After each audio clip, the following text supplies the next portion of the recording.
Ils ont rappelé le CREC de Constantine, mais aussi l'USM Sétif, les Grenats de la ville, de la haute capitale des Hauts-Plateaux. Et c'est parti en tous les cas pour ces rangs. En balance de droite et de gauche, chose tout à fait normale pour ces premières minutes, une façon de se dégager. Attention à cette incursion que c'est bien joué avec une balle et c'est le but incroyable. Et quel coup de poignard! Il a crocheté incroyablement le numéro 9 Bougelmouna sur ce crochet pour surprendre la défense de la GS. C'est une très belle action construite d'abord de derrière. Belabbès vient de marquer un but. Les débats sont ouverts. Regardez comment il a crocheté, mais quel superbe ras du poteau. Et je peux vous dire, il a pris à contre-pied. Il a crocheté Belkhalem pour placer cette balle incroyable, juste à la limite des 18 yards, à ras du poteau. Et je peux vous dire que le gardien Malik Aslan ne pouvait absolument rien regarder sur cette tentative, que c'était bien joué de la part de ce chasseur de but qui a pour nom Bougelmouna. Logique, là on voit que cette équipe de Saint-Blabès, elle est mieux armée que la JSK parce qu'elle est sereine, elle est lucide, elle est très concentrée dans son jeu. Ça repart en compte que c'est bien joué pour l'équipe de l'USM Belabès. Attention, il va essayer de s'engouffrer à l'auteur du but. C'est bien joué avec une position. Et deuxième but avec une équipe qui a joué la ligne. Incroyable, je le dis.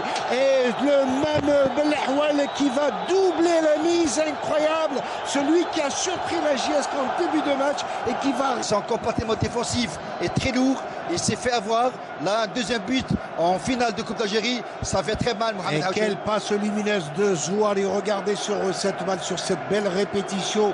Une équipe de la défense qui a joué un peu la défense en ligne. Et l'arbitre n'a pas branché. On va revoir encore une fois. Pas sur cet angle impossible. Oui, c'est une action qui s'est jouée en trio à 3 avec une seule touche de balle.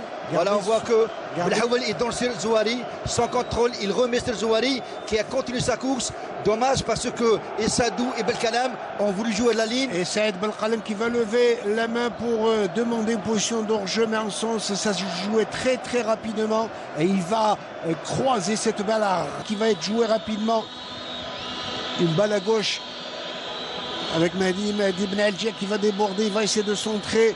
Il est aux prises avec un joueur que dira faute. Et qui obtient encore... Rien de passé, mais il avertit tous les joueurs. Le coup franc est beauté, dangereux et c'est le but. Oh, incroyable avec Ben Algia, vous l'avez si bien dit. Il a l'habitude de revenir dans le match. Mahdi Ben Algia, je l'avais dit tout à l'heure, le feu follet de cette équipe de la JS Kabylie. Le but, mais elle s'est un petit peu relâchée.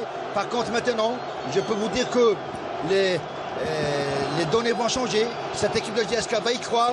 Elle va aller vers l'avant. Elle va jouer son va-tout. C'est une finale. Ce coup franc sur un plan de revanche, il a été dévié au passage, non? Il n'a pas été dévié. Il n'a pas été dévié. J'avais comme l'impression, regardez, légèrement. Cette frappe de balle vicieuse, puissante. Ouais, ça a été et je pensais qu'il y avait Sadou sur le passage. On voit le banc de touche Kabyle qui reprend espoir, bien évidemment, pour aller saluer cette réduction du score signé Belalgia. Cette réduction de score qui va faire énormément de bien à la JSK, à son jeu, au groupe, au staff technique. C'est un but qui est venu au bon moment.